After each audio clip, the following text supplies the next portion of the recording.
This week on Crazy Nights, we talk about what is the best Bob Ezrin studio-produced album and why.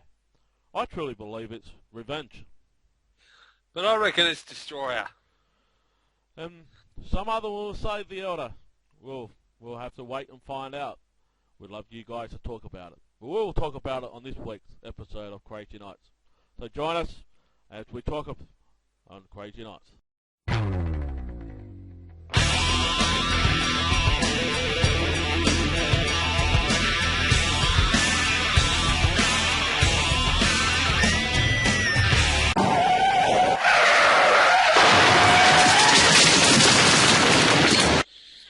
Welcome to another episode of Crazy Nights, and we're up to episode 12, or week 12, whichever way you look at it, it's the same. But I'm one of your Crazy Nights co-hosts, Jamie McNichol, and joining me, as always, just the other crazy co-host is David Fowler. How you going, David? Yeah, good, thanks, Jamie. It's been a big week, but I'm ready for this week's episode, mate. So let's get on with it and talk about what we've got to talk about this week. Yeah, well, this week we've got a great topic. Well, you basically. What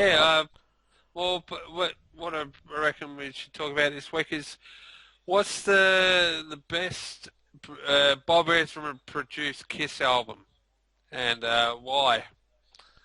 So for me, it'd have to be Destroyer. Which one, David? Destroyer, the original The original one. Well, they're pretty much one and the same, except for maybe production. It's more up to date production, or mixing of the Resurrected. Yes. And why is that, David? Why is Destroyer for you? Is for me the songs are just off that album, the classic. I mean, probably that album's got my favourite song of all time, Detroit Rock City, on there. And when you got God of Thunder, Shout Out Loud, Do You Love Me, Beth, Kiss classics. I mean, and even with the production on that album, what they do with the orchestra, the choirs on Great Expectations. I mean, there's just a lot going on that album. And maybe when they used, for me, when they used Bob on Revenge, Revenge is a more straight ahead, heavy rock album, as opposed to Destroyer. It was hard rock, heavy rock, but it was more symphonic in ways, especially with songs like Great Expectations and all that, those sort of songs where, there's a lot more going on. They put a bit more into it than what they did on Revenge, or even The Elder, really.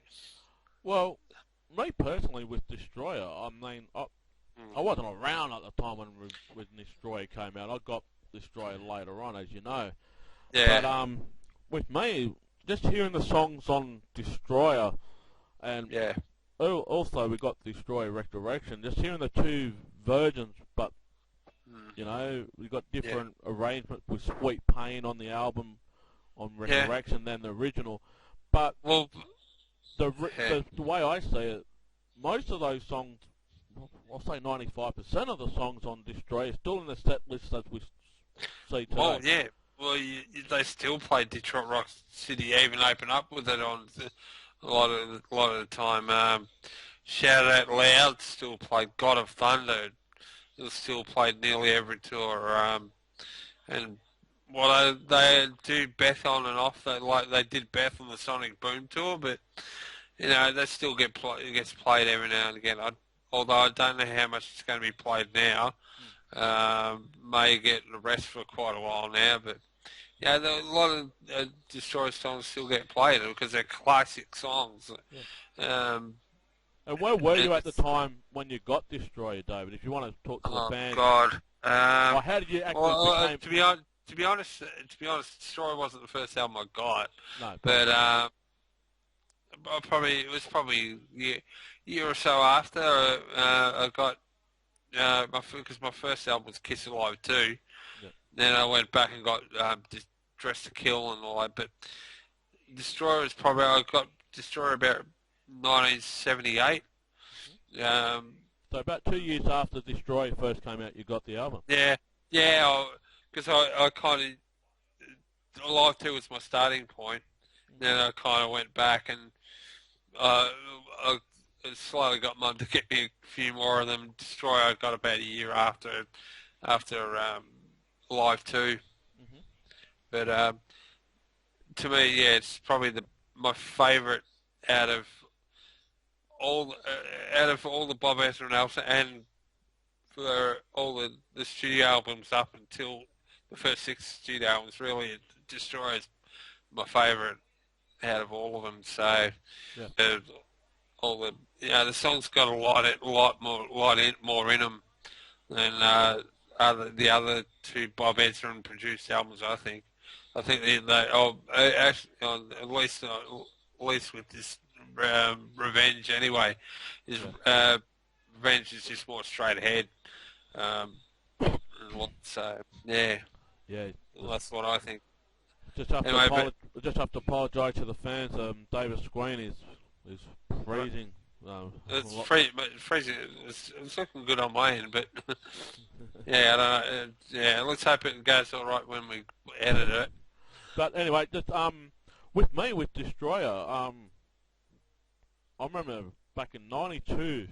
I mean, I've got into the back catalogue a lot longer than most of the fans. But in '92, I bought Destroyer. A lot later, you mean? Yep. Yeah. I bought the catalogue a lot later than a lot of fans. Due to the fact is that it was where I was living at the time. We went from Sydney to Perth. Yeah. I was still trying to find my feet around Perth, and Sydney's my hometown. I lived in Perth for 8 years.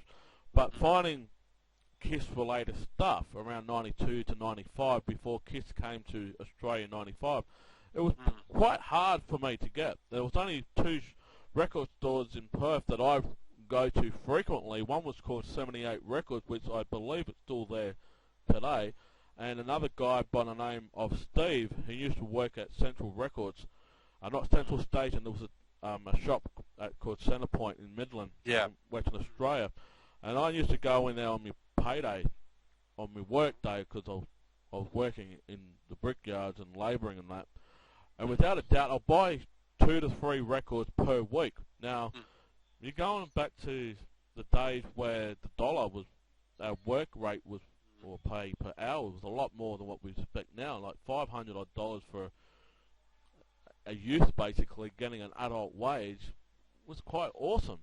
But getting off the topic there a bit, but I remember when I first received Destroyer, and what stuck was the album cover. You know, how they were coming over the volcano and the which was that's the story on produced. That obviously wasn't the original cover, but which was done by King Kelly, who later went on to do Love Gun as well. But as we know, that Destroyer Resurrected has the original artwork. Yeah. But the album didn't get me straight away when I put it on. Mm-hmm. Especially when I was listening to the kids' start of God of Thunder. Now, I didn't really like God of Thunder. I'll say this. I didn't really like God of Thunder at the start. It grew on me as time went on. Yeah. The Great Expectations was a totally different spectrum than what I thought Kiss was. Yeah. Not saying it's a bad song. It was just, it got grown on me later on.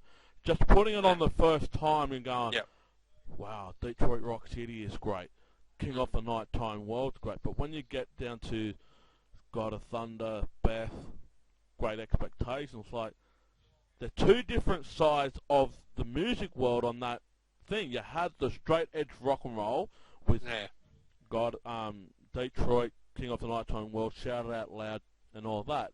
Flaming Youth, Sweet Pain.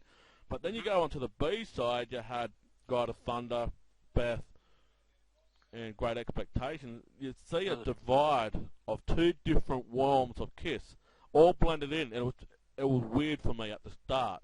But like I said, it grew on me, and I became to love it.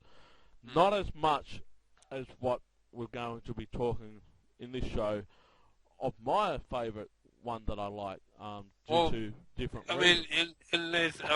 As we know, there's quite a lot of problems around that album as well, with Ace not being around so much, and then Bob Ezrin, and because Bob Ezrin, as Frank was saying last week, that Bob would have been he was the taskmaster. Maybe Ace didn't sort of like that so much, and he started wandering off in the studio. So he ended up getting Dick Wagner from Alice to do some of the solos. Maybe that's why there's two on Resurrected. There's two versions of Sweet Pain, because one version's got Ace on it, and I think the other one might be Dick Wagner. The original, what ended up on the album is Dick Wagner. Well, I know for a fact that Bob Ezrin was going around with a teeny whistle and trying to get them into the studio and be online. And he'd say something. Probably used to say, campers! Yeah. So, both, well, I'll say all of them were intimidated. I believe they were pretty shit scared to do Destroyer. Let alone the album after Rock and Roll Over, they were back to their own roots. But yeah, they were shit scared to do Destroyer after the great success of Kiss Alive. Yeah. Now, with the studio's workmanship or craftsmanship within the band, when the money started to roll in, they all decided to have their own personal issues, and we know what those issues were. But the focus, I believe, whether I'm right or wrong, this is my opinion, I think the focus was taken away from all those hard work leading up to Destroyer, was kindly taken a backseat. Yeah. Until they did Rock and Roll Over, they went back to the original way of how to do it. But even so, not every member was in the studio on Rock and Roll Over. Peter Criss was upstairs. They had a video camera to do the tutorial stuff and how to play the different tracks. But with Destroyer, a lot of fans leading up to Destroyer literally turned away from that album. Well, at the start they did, because before that you had that more straight ahead rock and roll sort of vibe with the street sort of thing with the first three albums. Yeah. They brought in Bob Ezrin, who'd worked with Alice Cooper doing albums like Welcome to My Nightmare and stuff before like that, and obviously he puts a lot more in it, especially in those albums, a lot into it. So so he made it more, more involved.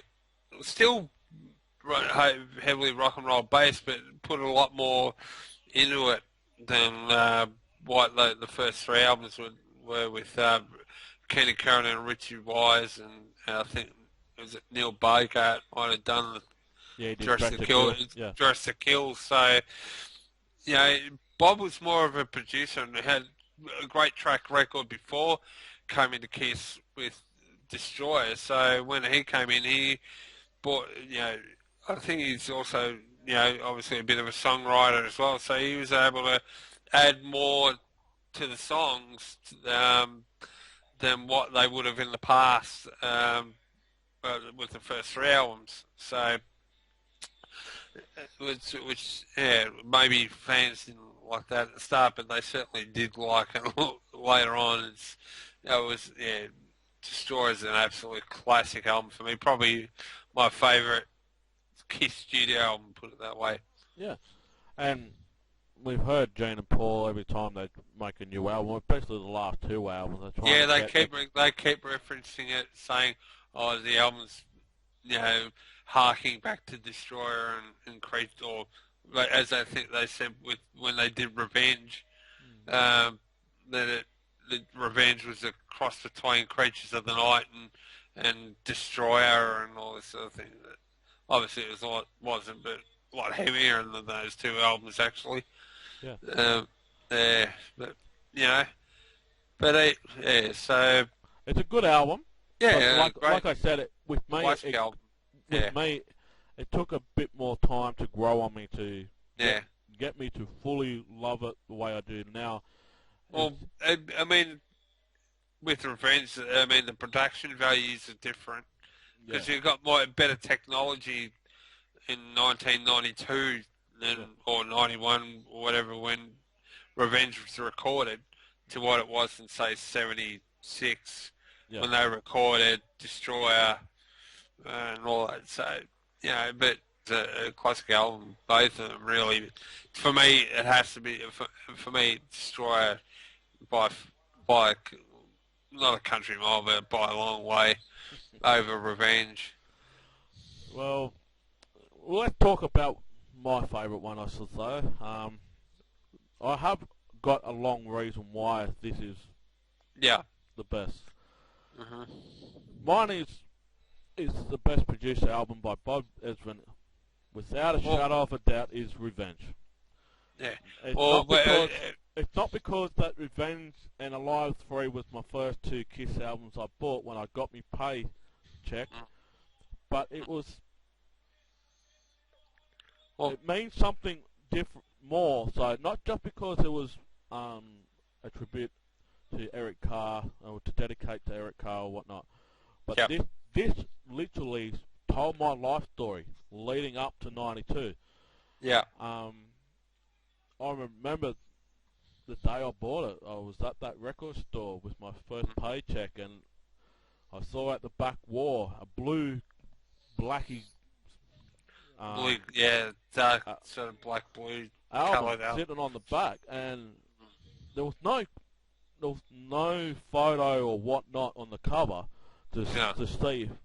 I was always looking for the cover to find out what the cover of going to look like. Is the band going to be on it?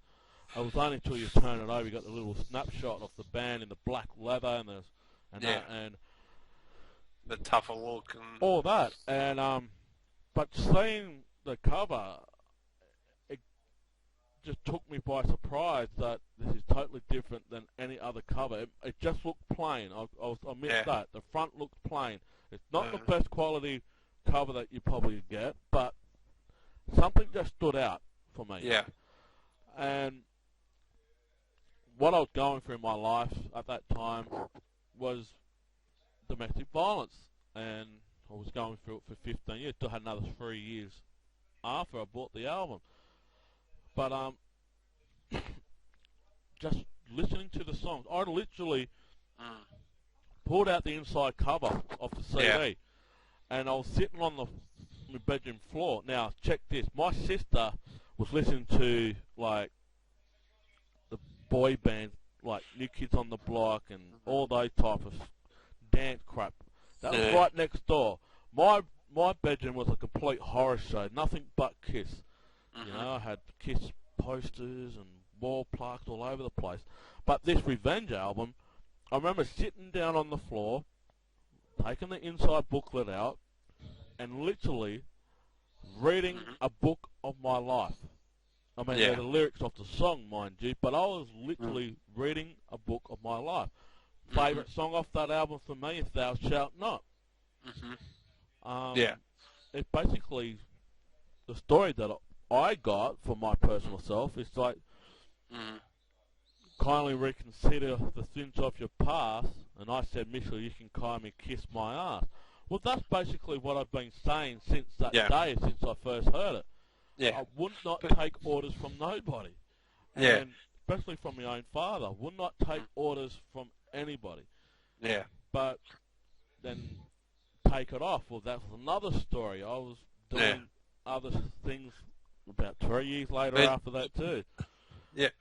But even with getting back to the actual album itself, I mean, after you had Revenge and all that, but then you had all the troubles in 1980 over the elder and all that, and Bob wasn't in his right mind. The stories he was on drugs during that time as well. So when they obviously when they did Revenge, they had to see whether Bob was on the same page, on the right page with Kiss again to do an album with him again, or else it just wouldn't have worked. Well, they took a risk, and the risk they Yeah. had to take, I mean, it Yeah. almost cost their career when they did the Elder. I mean, Bob had a few personal demons that he was going through at the time around the Elder, but I personally thought that this was a knee-jerk reaction. Everything that led up to Revenge, they had to do those albums to get to where they are. And the production side of things of turn it away from the course of what they were doing. Yeah, the more glammy, sort of very Eddie Van Halen-ish sort of stuff that they were doing, and say Animalized Asylum and Crazy Nights, into a more tougher, meaner, leaner album with Revenge, and a lot heavier. Yeah, the reason why Revenge stick out for me, I'm in for the drive, the punch, and that. I mean, you go to the earlier album where you had Parasite, those type of songs, the drive forth song. Yeah. Well, even you get that with like God of Thunder and. It didn't at the start though. For me, God of Thunder was a bit too slow for me. I know it had that evil sound behind it, but that was deliberately done to suit Gene. I mean, you've heard the original version of that. Yeah. It's more upbeat rock sort of thing, and Paul Singer. Obviously, Paul wrote the song, but then they deliberately slowed it down for Gene to make that menacing sort of demonic presence for him. Yeah. In the song, whereas Paul is the more upbeat rock sort of god of rock and roll type thing. Yeah. But for Gene, it had to be slowed down to make the song sound more menacing, more Gene-ish, and than what it originally was. So, but, I mean, with Revenge, I mean, they still didn't have all the members in the studio, and some of them, like, you know, obviously, Kevin Valentine played the drums for Take It Off. Did he just do the demos, or was it the actual drums on the actual studio recordings? What ended up on the album? The whole song of Take It Off is done by Kevin Valentine, due to the fact that Eric Singer was touring with Alex Cooper at the time. Yeah. And but I also heard a story that Eric did some of the demo before he came crooking with his cancer and all that. He did some demo work, and they just needed to repatch it, and I believe Eric Singer has to redo the whole songs that was already done before to polish it up. And unfortunately, Take It Off was the only song on the album, not the Eric Carr Jam. That was another thing too. But some of those demos, like I think Domino was done with the guys from Silent Rage, so the demo version that's with the guy, Jesse Damon and all that from Silent Rage. So I don't know whether Eric Carr was ever involved in it at all, because I mean he got sick. He was sick from not long after the New York show. No, it was very late 1990. So whether he actually did any demos at all, I very much doubt it. Because I think the God Gave Rock and Roll to You was the only song that he played. I know he did the video clip, but the stories that were coming around, no, because apparently that was the audition kind of with Eric Singer. He actually did that because that was the song see where they did together, to see whether they could work in the studio together. Because so they did that single song for the Bill and Ted's Bogus Journey thing. So they bought. But Eric Singer. Eric Singer at that stage was not a member of Kiss. No. Eric Carr singing the backup vocals for God of Thunder on the studio. God gave rock and roll to you, you mean? Yeah, sorry. Yeah. Too many albums. Yeah, but Eric Singer did the drums on that, and that was his sort of introduction. See whether they could work with him. So then, I think it was not long after, or a little bit after that, where they said, "Look, it worked with this guy in the recording studio. It obviously worked with Paul on tour and all that, and they got along well. So I think that's when they sort of brought him in as a full member, and he did the whole Revenge album, or most of the Revenge album, except for whatever Kevin Valentine played on, and obviously Card Jam 1981. So yeah, well, but yeah, Eric did most of Revenge, or from what I believe anyway. But yeah, unless what whatever Mitchell Font told you. Yeah, and another thing too, there was another person that came back in the co-writing. We're not going to mention his name. No, we don't need to. We all know who it is. Yeah, there's a couple of songs on Revenge that co-wrote, and there's also a debate whether he actually played on it. We will say his name, Vinnie Vincent. Oh, don't say that. You got to put the money in the candy jar now. Every time you say Vinnie Vincent, you got to put money in the candy jar now. Okay, fair enough.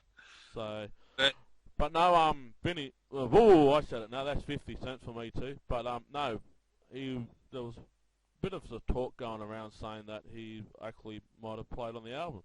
Bruce has cleared that up at a convention in 94, 95, saying no, he never played on the album. He wrote the song, but he never played on it. No, I doubt that they would have brought Vinnie in to record when you got Bruce there to do it.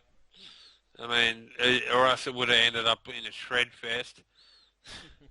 and that's, I think, basically at that stage they wanted to get away from that whole Eddie Van Halen shredding stuff, and as I think Gene said at the time, you don't play with your mind, you play with your dick. Remember? He said it on his mask. But just unfortunately, Eric came from that. Bruce came from that background. And that sort of Eddie Van Halen, he sort of incorporated that into his playing. Well, but he was another hot shot guitarist at the time in the 80s. I mean, that's what he developed himself into.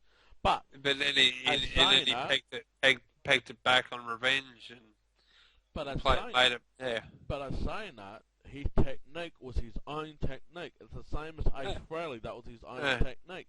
People are saying that Tommy Thayer now is copying Ace technique. That could be too. I mean, when it was in Black and Blue. I wouldn't say that so much with some of the newer stuff that he's done. There's maybe a little Ace elements but it's still, he adds his own stuff in there. He gets to obviously make his own stamp on it a little bit, because he's not, he may be wearing the Ace makeup, but he's not Ace. We know that. But it's not about the real fan, not the real fan. The fans have been around for a while. It's the younger fans. They don't even probably know who their real names are. All they know it's a makeup, and that's what it is.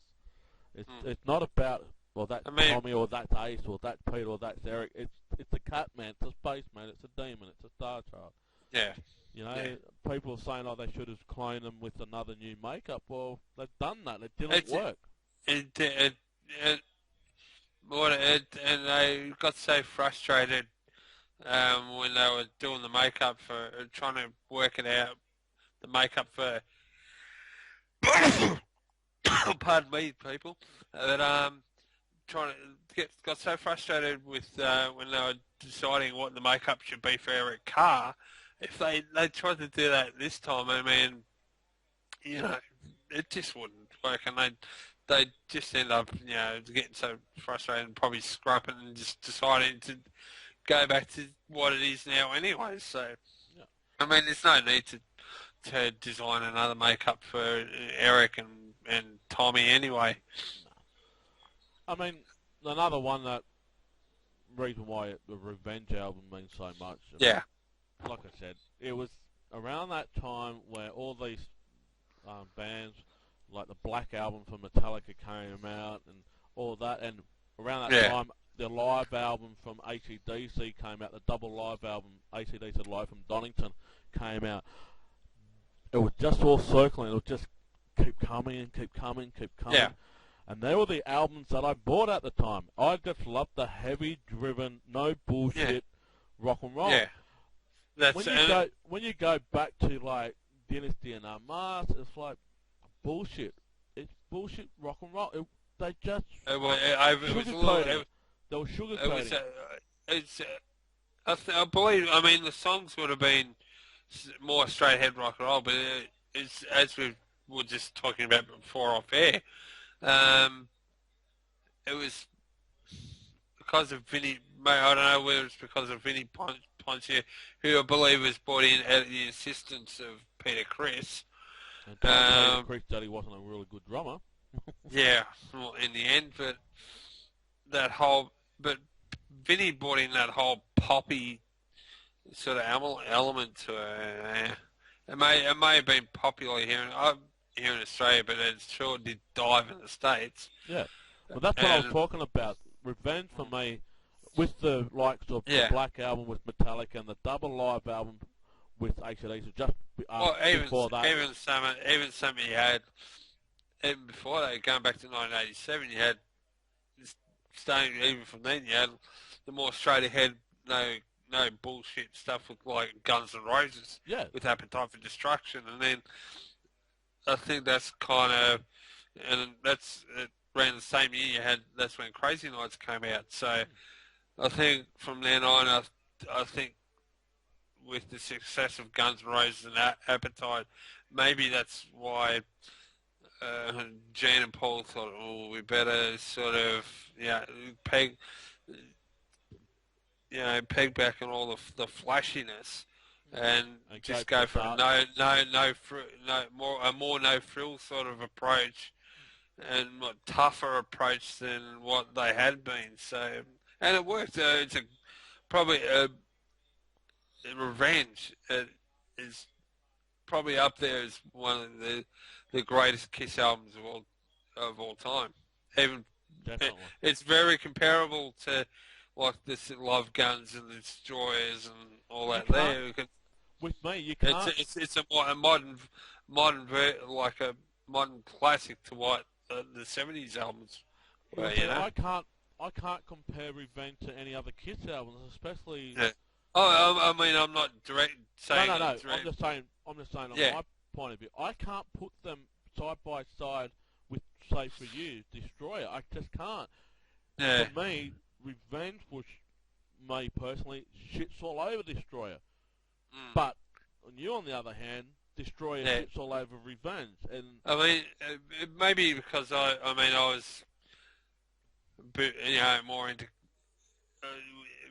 Was into Kiss way more before, so it kind of that's maybe why I sort of resonate with Destroyer a lot more than what you would, because I mean you got into Kiss later than I did, but I mean I got into Kiss in 1980. I got into Kiss in 1980, but to fully discover Kiss, because I was only 1 year old when I first listened to Kiss, but when I fully discovered Kiss was 91. I was following Def Leppard and Poison more than Kiss in 91. Until Revenge came out, that's when it all complete the circle. I mean, I didn't know that Kiss had freaking albums in the 80s compared to the other fans that I've spoken to. Why? Because I was too made up with Poison and Def Leppard and all the Angels, for God's sake, all those type of bands. Yeah. I think what it was for me, it was just, it didn't really market it much where I was at the time, the area that I was at. It didn't get marketed.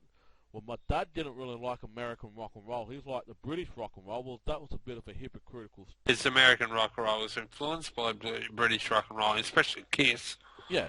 He was... You can hear it. I mean, you can hear the big Beatles influence in Kiss. Yeah.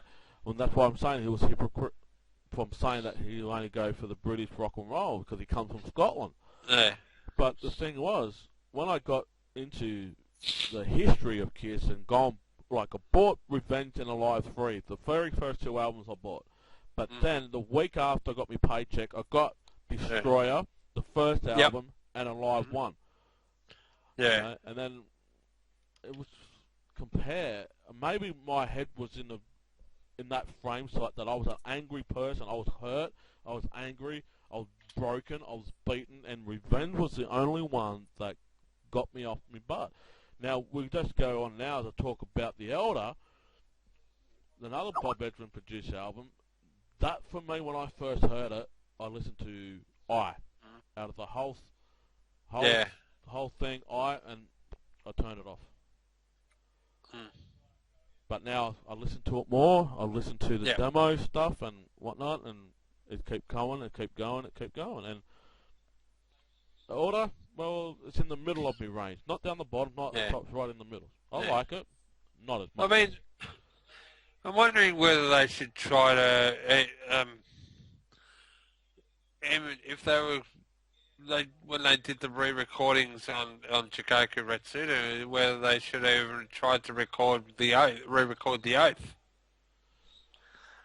Well, but then again, I don't know whether it's because of what happened at the time with Ace and all the turmoil in the band around that time. Even with Bob being not in his right mind at the time, and Eric Carr didn't think it was the right direction for the band at the time, and he told them that because he said something he said something about done a poppy album and all that, and I was expecting to do a more straight ahead, heavier rock album at that time in 1981 when they did The Elder. Whether that's the reason why they don't like, Gene and Paul don't like that album now, I believe. Well, just before we wrap up, I just want to one question. If Revenge would have came out just after Destroyer, would it held up? I know it's a what-if question, but I just want to put it out there. The same as Creatures of the Night. I think it would have, for the fans that were fans of the first 3 albums, I think they would have just loved it even back then. Because as I said, Revenge is more the straight-ahead, tough, rock and roll sort of album, maybe as Creatures of the Night was. But it had more. I think for me, Revenge had more of a punch than say what Creatures of the Night would have been. So it would have followed up fairly well, I'd say, from where Destroyer was. But, so if you took an album... But then again, it's a kind of a whole different way of writing too, because even on like Love Gun and all that, there's still the heavy Beatles influence in that sort of material even then. A little less evident on Revenge, but it's still there. So one more question, and I'll get my point.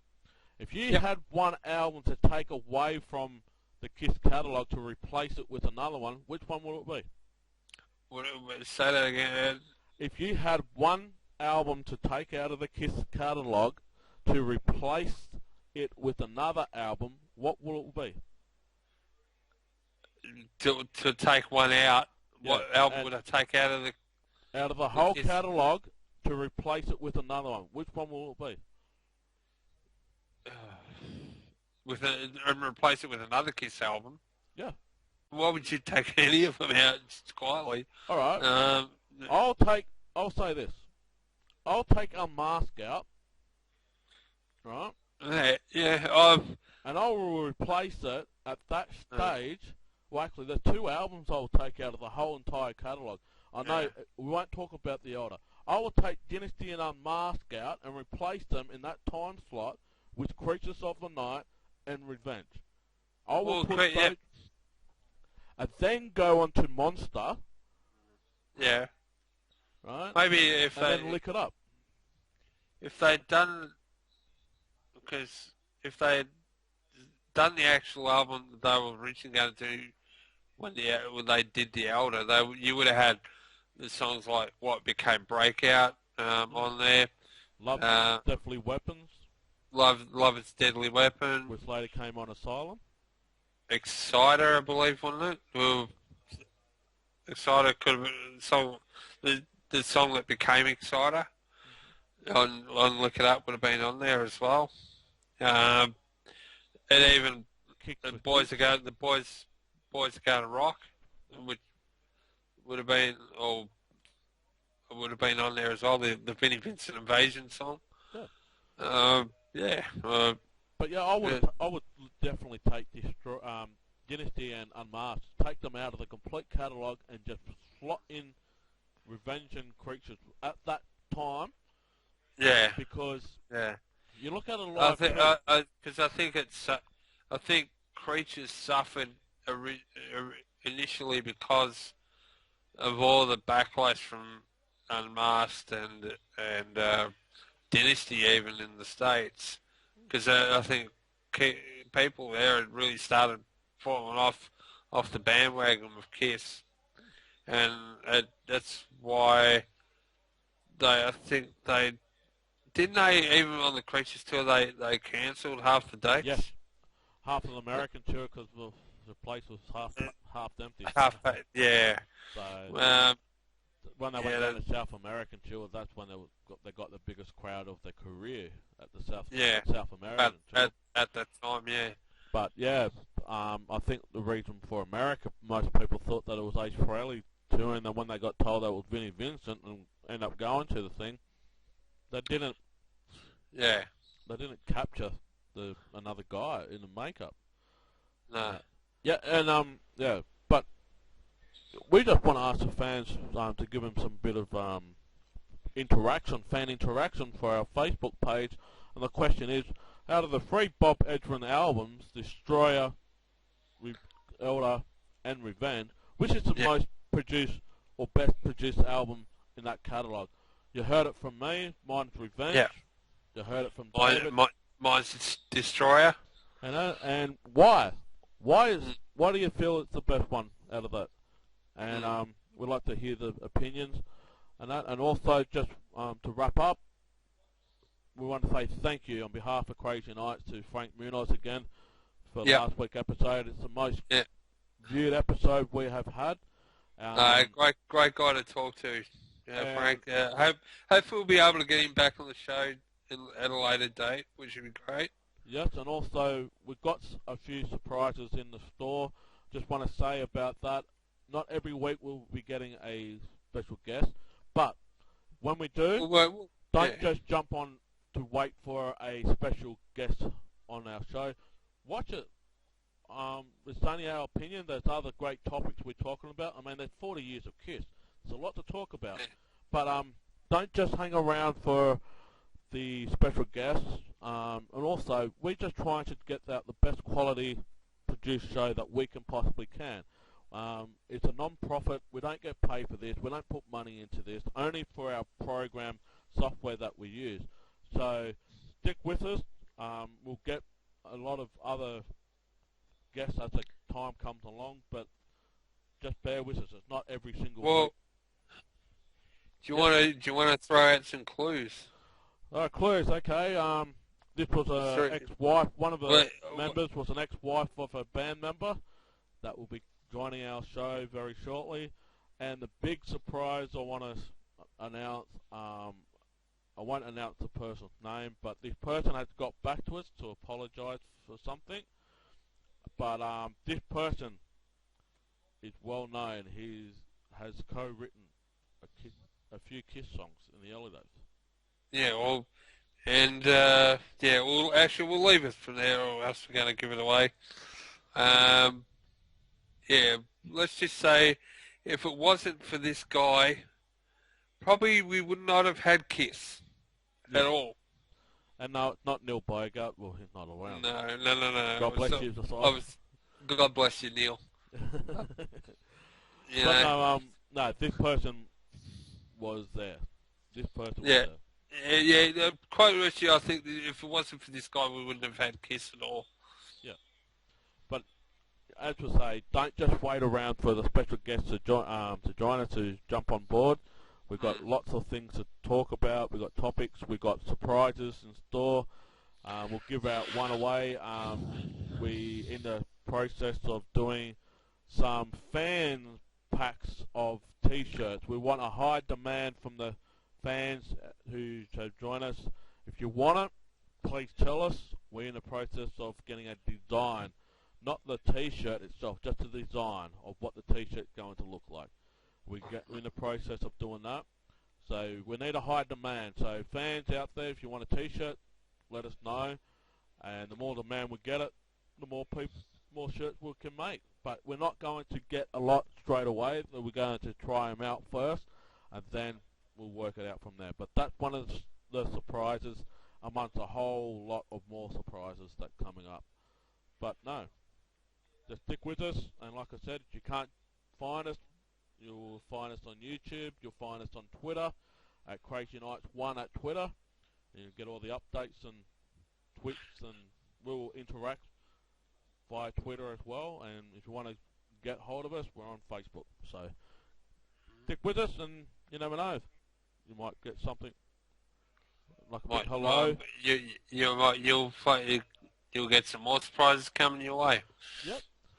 All right, well, we better rock up, and the question is for the fan interaction question on Facebook, Crazy Nights Facebook page is, what is your favourite Bob Ezrin produced Kiss studio album? Is it Destroyer? Is it The Elder? Yep. I know there is a lot of people that like that album. Yep. I like it too. Yep. Or is it Revenge? Paige, tell us what you think. We want to hear what you think is about what is your favourite Bob Ezrin produced album for Kiss, and why? And why? And we'd love to hear the flow back of the fans as well. We'd like to hear from the fans. So this is more like a fan interaction type of show, and we're going to do a lot more of those as the time goes along as well. Fan interactions where we ask questions and why you think that or that. So yeah. All right. Well, we better get cruising. Dave, it's been another great episode. Yeah, it has been. And this week we'll be doing another one, hopefully, and well, we will. We'll be doing another one. Yeah, we'll be doing another one. Yes. So yeah, join us on Crazy Nights at Facebook.com. Crazy.